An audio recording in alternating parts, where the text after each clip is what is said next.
Hi everybody, this is Regina Monaco and I'm here to present my talk on a wizard hat for the brain for Circle of Hope 2018. Before I get started, I'd like to say thank you so much to everyone who reached out and sent emails and was interested in the talk and wanted to hear it. Here it is, and I really appreciate the support from the community. Thank you so much. So this was the pre-talk slide. I'm saying this for everyone who downloads the slide deck. These we're going to be playing in the room before the talk. They're very interesting. I encourage you to get the slide deck, check out the links. Click. So the name of my talk has actually changed a little bit. It's actually gone through several instantations as I prepared it for Hope. Brain-machine interfaces, and I want to talk a little bit today about what they are and how they will affect you, the future, and everything. It's a very overarching title. We'll see if we get there. So here's an outline of the talk. I'm going to give an overview. I'm going to discuss what are brain-machine interfaces. There's many different kinds, and I want to give everyone a flavor of what's out there. You might be surprised. A little bit on how they work, a little bit of the technical details, a little bit more on how they're being used, a little bit of a deep dive into the design of invasive brain-machine interfaces. These are brain-machine interfaces that have electrodes that communicate directly with your brain, and then some opportunities and challenges as the research for these machines moves forward. Next. So let me give an overview. Wikipedia knows everything. I'm going to start with a modified description. You can also look it up, just so there's no confusion about the terminology. A brain-machine interface, also sometimes called a neural control interface, a mind-machine interface, a direct neural interface, a neural prosthetic, or a brain-computer interface, is a direct communication pathway between an enhanced or wired brain, and that's already out of date. Doesn't have to be enhanced or wired. It could actually be just an external device that picks up the signals directly from your brain, raw data, and an external electronic device. The goal is to connect the human brain to a computer or external electronic device to do something that neither the brain nor the computer can do by itself. This might be motion, this might be interpretation, this might be giving you enhanced senses, this might be downloading information, but it's something that neither one can do by itself. This is a facilitator. So it sounds like stuff of science fiction, right? But we are there, and you're going to see in this talk that we are there. Substantive steps have been taken to Westworld-like terminology. I say that a little tongue-in-cheek. We're not close to Westworld. Don't worry about your cowboy hats, but you know, when you see the steps that have been taken, you, as I have been, might be a little concerned and very interested. Who's doing this? Neuroscientists, engineers, military researchers, of course, Silicon Valley entrepreneurs, software programmers, people interested in biohacking. All kinds of people are looking into this technology. So one of the things that you need to think about, and one of the things we're going to talk a little bit about today, advances and opportunities versus significant risks and possible dangers. There's remarkable medical breakthroughs. There's remarkable breakthroughs not only for people with illnesses, but people who want to play games, people who want to order things on the internet, people who want to do things in their lives, people who want to be enhanced. These are fantastic. There's some significant existential danger. Everyone's talking about the existential danger of AI. I think this is a lot closer at hand, something to think about, something to hack, and something to be aware of.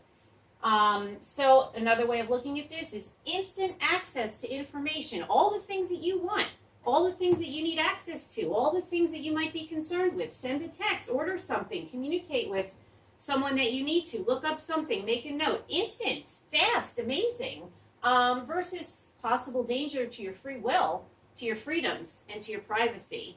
This is heady stuff. So let's begin at the beginning. What is a BMI? So I hear this question, right? I've heard this question in my research. This was tasked to me. How do we design a novel brain-machine interface? What do I hear? Hey, let's make an access point to hack into the most complex system in existence, in the known universe, hierarchical, cryptic, very personal, the most complex system in existence. Let's make an access point to it. This is the challenge. Very interesting. So let's first define what we're talking about. How does the brain give up its information, right? How do you access the information in the brain? It's not a computer. It's not all organized in files and folders. It's not running Unix. It's got this very own biological formation of storing information. But first, what do we mean by information? So when people think about information in the brain, in the human mind, there's some cohort of people, and I'm not arguing with them, who are going to think that the information in the mind is related to something ephemeral. It might be related to a soul. It might be related to something unmeasurable. It might be related to something, you know, that we can't access because it has to do with your humanity and your personality and who you are. That might be true. It may not be true. I'm not taking a stand on it, but that we put aside. We cannot measure or discuss anything that we cannot grasp or define. So let's get physical. Let's define what is information. Information is a physical quantity. It's encoded in a physical substrate, and it's subject to the laws of thermodynamics. If you're moving information around, whether in a computer or in your brain, you're evolving heat, you're using energy. It's subject to the laws of thermodynamics, and that's measurable. You move more information, you evolve more heat, you have more entropy. It's a fact. This is what we're talking about is simply a decoding problem, and it's smack in the realm of engineering. So let's secondly get on the table that the brain is a biological system. We kind of know this. It's composed of electrically active cells called neurons. If you don't know this, look it up from 9th grade biology. That upon activation or firing, when it's sending a signal, right, not when it's inert, which neurons are rarely inert, have measurable correlated outputs. They're known as spiking signals. An electrical signal goes down the axon of a neuron, and it sends a spike, a voltage, and that's a spike train. It will fire off chemical signals when it gets to the end of the neuron. This is also an electrical signal, and orthogonal to that electrical signal, as to any electrical current traveling in a wire, you get a magnetic signal at right angles to it. In addition, other things that happen, because we're in a biological system, you have metabolic activity, neurochemical activity, and oxygen usage. Those things all change, and they may be measured. Some of the devices that do that is fMRI and PET scans. Those cannot right now be attached to your head and move around with you, so they're not really brain-machine interfaces, but in a sense they are, so I mentioned them, and I want you to be aware of them, and you may do more research in this area. So this is a little bit of 9th grade biology. Just bear with me for a second. This is a cartoon of a neuron. I don't know a neuron that looks exactly like this, but it gives you a good idea. You have an axon body, okay. It collects information through these little processes. These are dendrites at this end. Information comes in. It's got an extended tail. Why? So that it can reach out over a longer distance and communicate over a longer area of real estate throughout your brain. In fact, all of these evolutionary morphological changes have come about so that a neuron can explore a greater area and have more connections. A little round cell would only be able to maximally contact other little round cells that are around it in sort of a cubic close packed or hexagonal close packed pattern. That gives you the maximum density and maximum contact. This is not that, right? This has evolved to have way more contact in a very physical way. So that's why you have the processes, that's why you have the length, and this at this end are axonic processes, and they can also axonic arborization as the dendritic ends can both get very heavy and very wide, and this is a two-dimensional representation, but they're in a three-dimensional arena. So you have a lot of connections per neuron. In fact, you have 83 billion neurons in your brain. Half of them are in the cerebellum, which is at the bottom of your brain. The other half are in the main area of your brain that you're most familiar with, and that is a lot of neurons. That's billions, right? But each of those neurons has, on average, about 10,000 connections. So we're talking about 10,000 connections times billions of neurons. That is trillions of connections in a map that we have not any idea how to decode yet. And these signals are happening constantly. You can imagine that the amount of information traveling through your brain during any minute is equivalent to the amount of information on 4 high-definition movies, however many gigabytes and terabytes that may be, per minute. Now, this is an estimation that I've heard. I haven't tested it or calculated it out for myself, but it seems to be in the right arena. So that is a lot of information moving because these are so densely interconnected, and there's so many of them, of these 83 billion neurons. Now, I also want to put the idea out there that out of the 83 billion neurons, approximately 2% are firing at any time. So it's a lot of neurons firing with information. They're all active and alive, but 2% are sending information. So there's a lot of neurons, and that density of information is happening when that sparse number, 2% of neurons, is firing. That's pretty amazing. So the rest of this is a little bit of detail right now, but this basically shows how the electrical signal travels down. It's due to a change in ion gradients along the axonic process here, and it results in the change of a voltage. It's on a millivoltage level, and that voltage is what is measured by brain-machine interfaces. That change in millivoltage is what is measured. So this is another bit of a cartoon, and this is what I just said. Neuron is a general type of elongated, excitable cell with spiky ends to facilitate long distance and widespread communication. This is a biological picture. This is a picture of biological neurons. You can see that there are hundreds. I'm sorry, you can't see that from this. There are hundreds of different kinds of neurons, and this is a sampling of some. And I'm just showing this to show the remarkable evolutionary diversity of different types of neurons, all doing different things. Next. This is another picture. Those were all mammalian neurons. These are from different organisms. You got a mouse, we got a pigeon, we got a monkey. But again, you can see a lot of convergent evolution in that these neurons all look like neurons, and yet divergent evolution in that they all have a different morphology. Is there some problem with the camera? Okay, next. So now that we understand what neurons are, sorry. It's syncing. Syncing. Like on Star Trek when the ship were under attack. We good? Almost. Sorry, everybody. Okay. Maybe we'll edit this out. Maybe we won't. We good to go? Okay, so now let's get to the meat. This is why you guys came here. It's why you're listening. What is a brain-machine interface? So brain-computer interfaces, let's mix up the terminology a little bit. They're systems that allow communication between the brain of various machines. We remember this from an earlier slide. So there's three main steps. Let's talk a little bit, now that we know what information is, what are we going to do? We're going to collect brain signals. That's that spiking data, those electrical changes that happen as the neurons fire.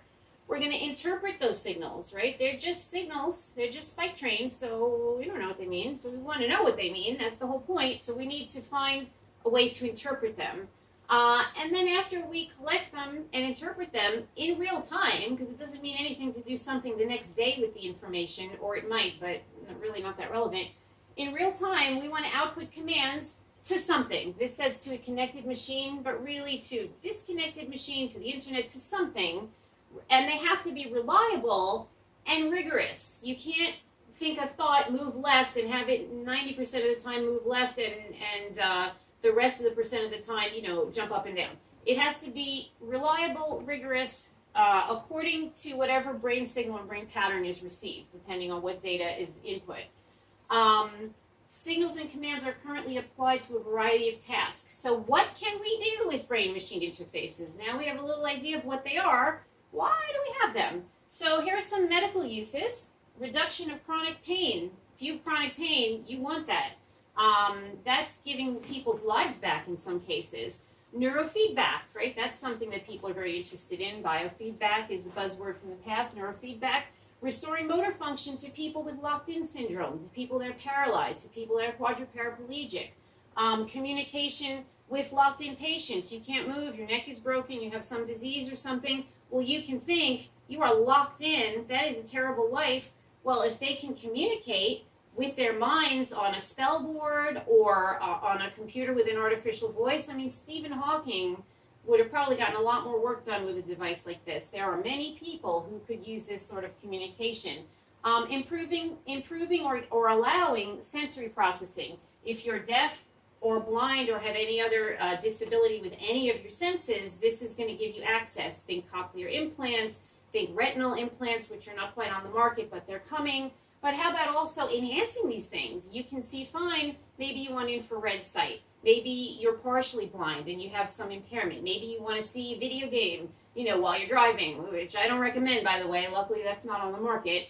But all kinds of enhancements. So there's a lot, and there's more, by the way. This is by no means an exhaustive list, and we'll talk more about that as we go on.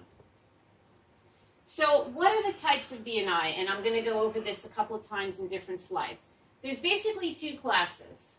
There's a non-invasive BMI, and there's semi-invasive and invasive. Both of those involve opening up your skull, taking it off, and putting an electronic device either on the surface of your brain or actually having electrode processes that go into your brain.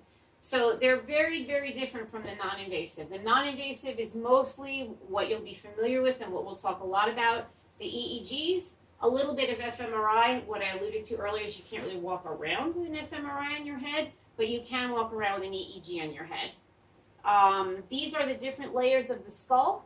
Right, this is just a slice so that you can get an appreciation of what we're talking about. So here's your scalp, that's skin, here's your skull, right, that's a bone, that's in the way, and then the dura is a tough lining to sort of protect your brain.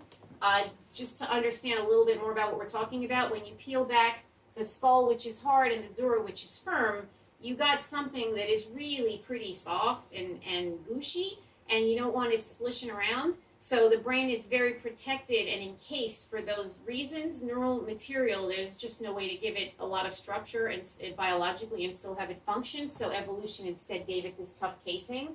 So we're penetrating that casing to something very delicate and jelly-like, and biology tried to protect it with the dura under the skull, but we peel that right back and we put electronic devices right on the surface of the brain. And this, actually we'll discuss this later on, but this is basically what a grid device looks like. This is rather large. In this cartoon, it's the picture of the whole brain. Many existing ones are much smaller, but this just gives you an idea of what we're talking about. So here's some details. So let's start with invasive. Invasive has microelectrodes, and here's a picture. This is not even new. This is a rather old device.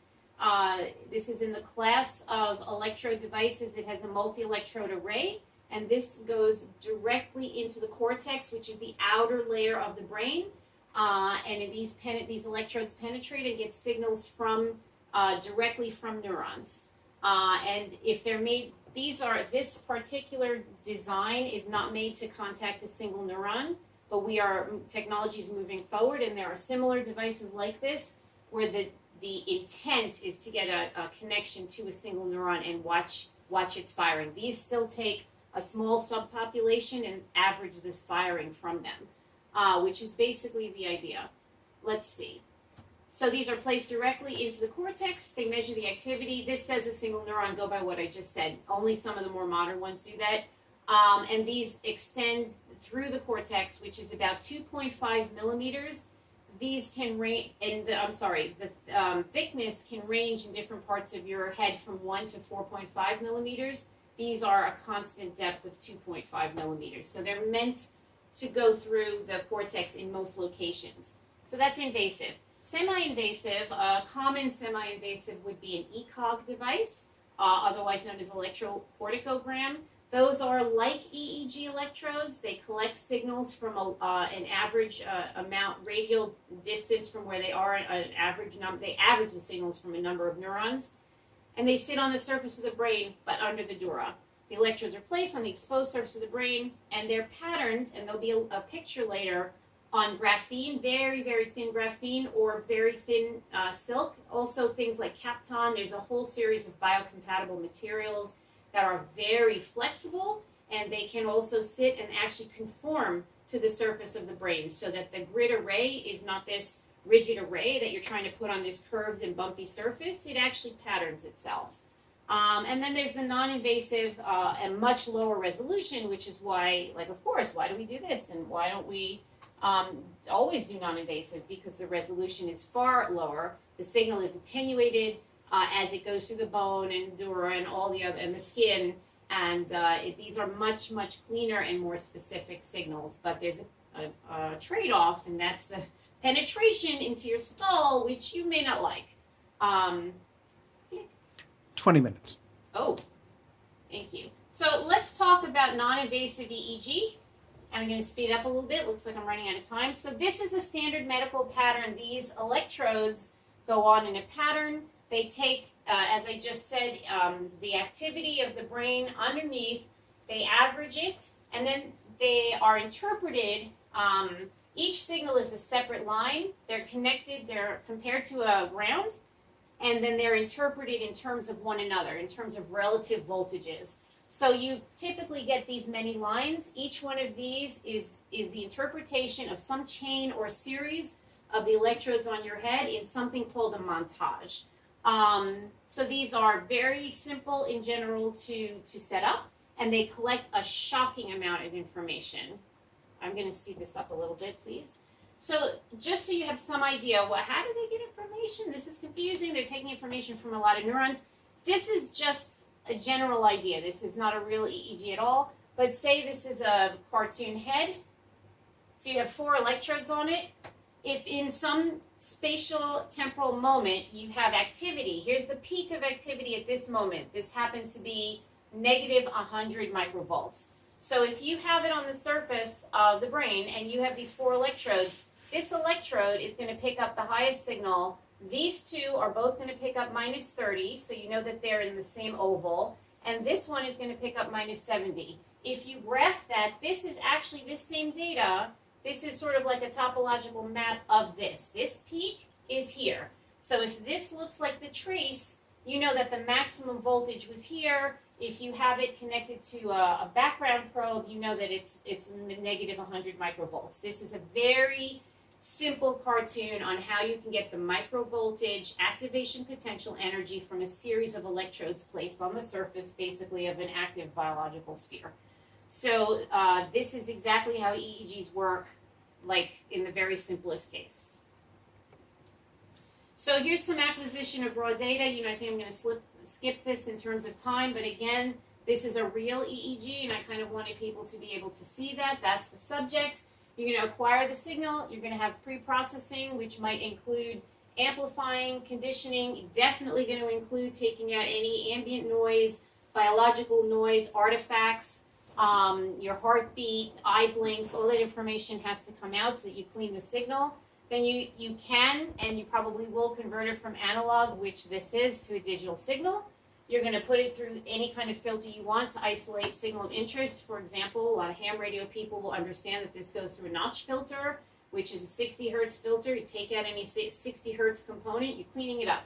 You want to balance the power. You don't want a signal to swamp out everything else just because it has a higher power. You want to look at the shape of the signal as well. So you want to balance the power. And then after that, you post-process. This could involve, and often does, machine learning algorithms where you want to classify the signals. You definitely want to look for correlations, which is basically what you're looking for. And to do this, you might do some further signal processing and cleaning, and then you can store it in a database. And then you can use it to train models, and again, using convolutional neural networks, deep neural networks, any kind of machine learning. And the output would be whatever we discussed earlier to activate a wheelchair or any device that you want, anything that we talked about. So the output is just your desired results. So non-invasive data acquisition methods. So EEG, there's something called an MEG, and we mentioned the fMRI. I don't think we need to go into details of this. We're going to focus most on the few next slides on EEGs. This is a basic interview. This is actually a little wrong. The first EEG was a little earlier than this, but 1938 is the first actual commercial EEG. You can look this up on Wikipedia. Everything is out there. So basically, it's what I just said. You want to identify and correlate activity in certain specific areas. If you're seeing something, you have activity maybe in the occipital region, and maybe there's also a spike of activity in the motor region. So do you see it and you're intending to move for it or grab it?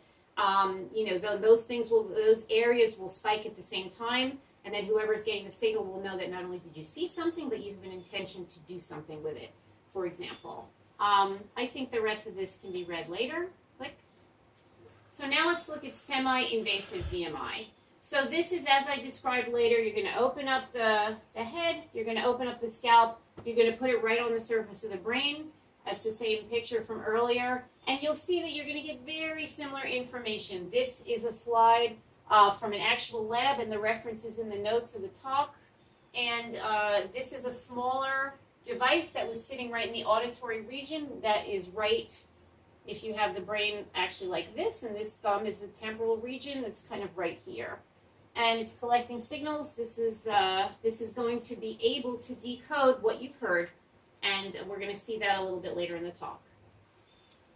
Here's an invasive BMI. Now this is extremely interesting because you might be wondering, why would anyone allow this? This is a particular patient with chronic pain. You can't do anything with chronic pain. This is a life-altering condition. This is something that sits on the surface of the brain. This is a real X-ray of a patient with this device truly embedded. You may see this elsewhere on the web. This is a well-traded slide. And this is an electrode, and it's going to a subthalamic region. The subthalamic region involves the limbic system, and the limbic system has a lot of involvement in pain as well as fear and emotion. And if this is correctly placed, it can actually ablate chronic pain. And interestingly, what it does is it stimulates the production of endogenous opioids. So that's very interesting, because whether or not you have pain, if this is activated, you will stimulate endogenous, self-produced opioid production directly in your brain.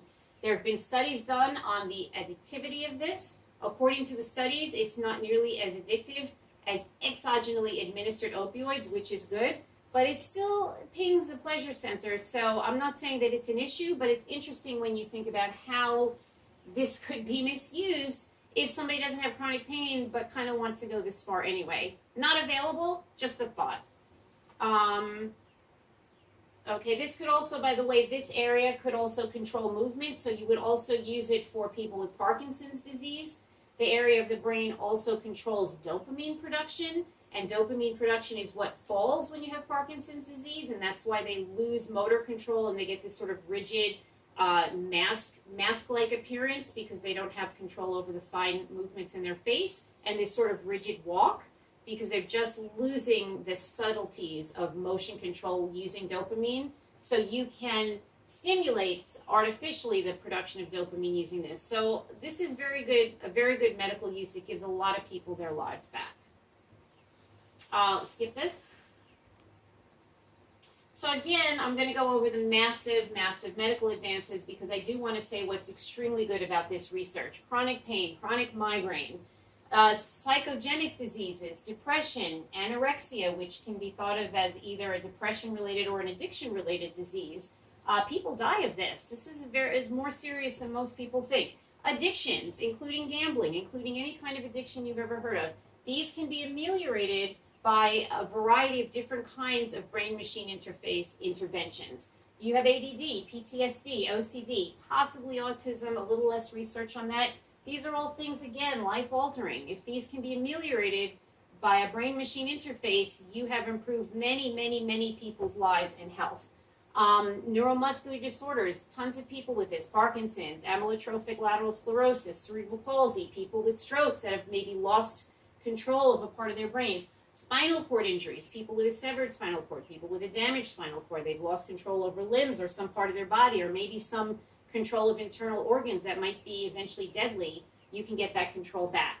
Paraplegia falls into some of these earlier categories. Any degree, control of protect devices. I don't know what that even means, but wheelchair, external assistive devices, things that are attached to you like a prosthetic arm, things that are not attached to you like a prosthetic arm.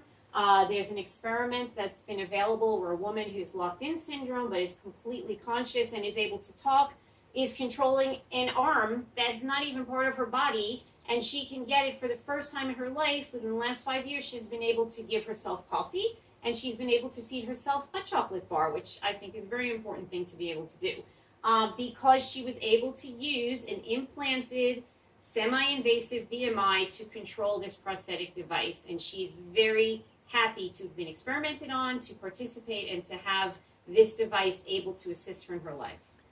So that's a win. 30 minutes. Okay. So maybe I've said enough to get you excited about BMIs. Okay? Here's something you can do. This, can you activate this slide? This is not the best activation, but basically this is what this person is seeing. This is a very immersive device. People are already marketing it for virtual reality. There's a screen on this mask. This is showing the activity of picking up. It has a EEG device in it. It's showing the activity of the data that it's picking up. It has an eye tracking device in it, so it knows where she's looking. And between all those, without doing anything, she can use this to, while looking in it, to immerse herself in a game, to control a game, to send a text. Let's see, it can be a haptic feedback, and it understands now, it has the ability to do natural language processing. So this is only a couple of years old. It is already, I believe, on the market. It was certainly demoed at a couple of cons. And this is the future, at least, of this kind of device. This is not a medical device. This is a gaming device. But it can be very helpful in a lot of ways in terms of enhancement. And a lot of people are very interested in demoing, using, or purchasing a device like this. Now, companies can use this to monitor engagement. Who's really big on these? EEGs, right? We've now stopped talking about invasive or semi-invasive. So EEG devices, this is just one of many on the market. The links are provided if you download the slide set. This will monitor a consumer's engagement in the advertising. Well, let's just read it. Combined with a suite of validated metrics and analysis tools, this technology will provide a means for obtaining authentic insights into consumer decision making. Maybe you're not sure if you want this cool thing that they're selling. So they're going to learn what kind of things make you happy to buy it, and you might buy it. This might be great, or it could be maybe something that we should make sure that it's used properly. I think that this is something to be aware of. It's highly validated, and their EEG-based metrics include cognitive state. Are you happy? Are you depressed? Are you hungry? Are you, what emotion are you having? What is your cognitive state? To determine your engagement, your distraction. Are you not paying attention to our ad? Are you not paying attention to this talk? Because, I know. That's a joke. So engagement and distraction, as well as your workload metric. Have you been loaded up with so many tasks? Are you doing 5 things at once? Are you watching this and you're also on Facebook and also sending a text? Because if this device is on your head, they're going to want your attention back because they're trying to sell you something, or they're trying to have you read something, or maybe you're studying or your kid is studying and you want to make sure that they're not also on Facebook. There's a million uses for this. I'm just making you aware that it's out there. You can fly a helicopter. This can be fun. So for $189, all the information is here. You can get this device, put this headset on, and have this helicopter fly wherever you want to buzz the people in the office down the hall. You want to freak out somebody like 3 rooms over. Actually, you have to be able to see it. You can just send this without even moving. You can send it down the hall, look real innocent, be like, I don't know, I think it's haunted. And this is a great game to freak out the people in your office. So $189, I don't own it. I don't have any part of this, but I'm saying it's pretty cool. All right, next. So here's another device. You can read it if you want, if you download the slides. Basically the same thing. Understand emotions behind behavior. These are all things that you can play with. In addition, I don't remember if I have the slide. Let's see. Okay, you can get inexpensive EEG headsets. I believe in the slide deck there's also links to making an EEG. You buy a Raspberry Pi. They're already programmed to do a lot of this. You get some washers or some metal discs. You get some wires. You know how to solder. You can make an EEG device. They are not hard to make. I don't want to make them look so impressive because of all this marketing. You can make an EEG, you can hack it together, and you can get open source software that will then collect, you can't see this, but these are the same traces in the montages that we were showing earlier. They're actually programmed in the software, and the names of the software I believe are coming up. Yep. So these can all be looked up. BCI Lab, Field Trip, PyFF, that's Python based, Toby, BCI++. You can also, to these packages, and there are more, just start looking these up and you'll get a lot of hits. You can add other data streams. You have a device that'll do eye tracking, you add the data stream, it'll correlate. You have an event monitor, your heartbeat rates goes up or something like that, add it. Ambient sound in the room or whatever your auditory signaling is, add it in. fMRI, MEG, video game. I don't know that you have an MEG or an fMRI at your house, but you can add it in if you do. Video game, anything else. So they can all integrate that information, and then it will measure, as we already know, observable, and by observable I mean from the electrodes, neural activity, spike trains, large-scale neural dynamics. You want to average over a larger area, you just average together more electrodes. And local field potentials. Each electrode measures about 50 to 100,000 neural activity. This is artifacts. I mentioned these earlier. We were running out of time, guys, so I'm going to keep going. Your EEGs can read intentions. This is a really ugly picture of a guy with a bunch of wires. This is a real human. The citation is in the notes. And what they have found is that before you break, your intention to break is known. Now, how is that helpful? Say you're in a sticky situation and the difference between breaking some small amount of a second earlier than your actual braking ability would be the difference between a complete deadly crash and just a crash. This thing will start braking for you earlier. It's in combination with autonomous driving, and it is shown so far to increase safety. Not deployed yet, interesting use. So this needs to play, but let me describe it. This is decoding the auditory cortex. Professor Brian Pasley at Berkeley, reconstructing speech from the human auditory complex. You get raw data, and this software that he's written using machine learning can deconvolute what you have said. And I'm going to play a clip. Please play it.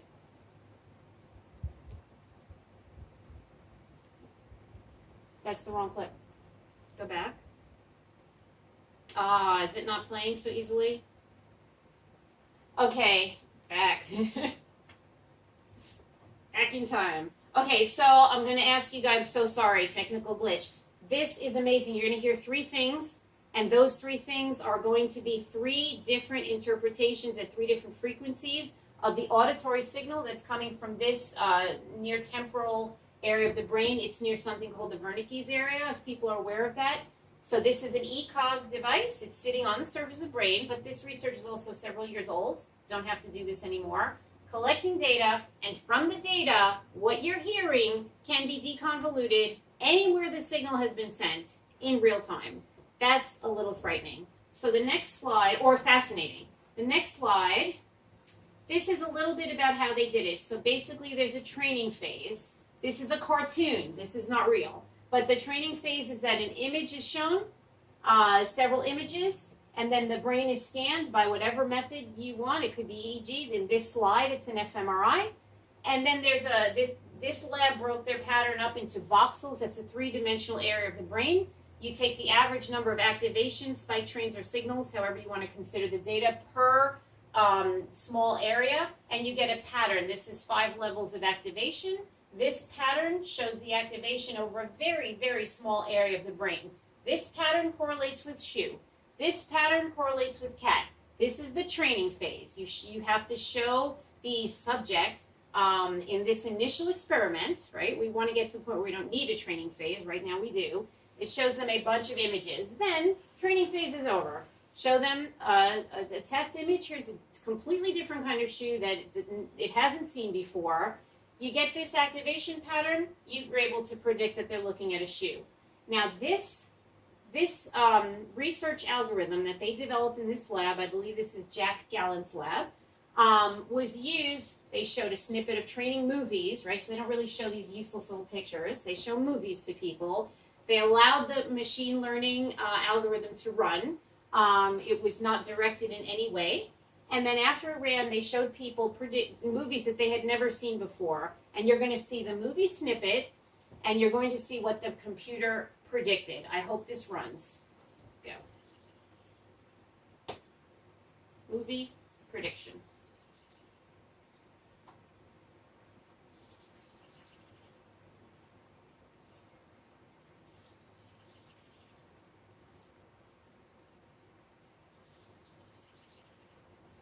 Holy cow.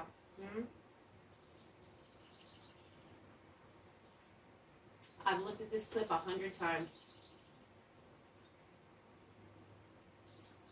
Next slide, please.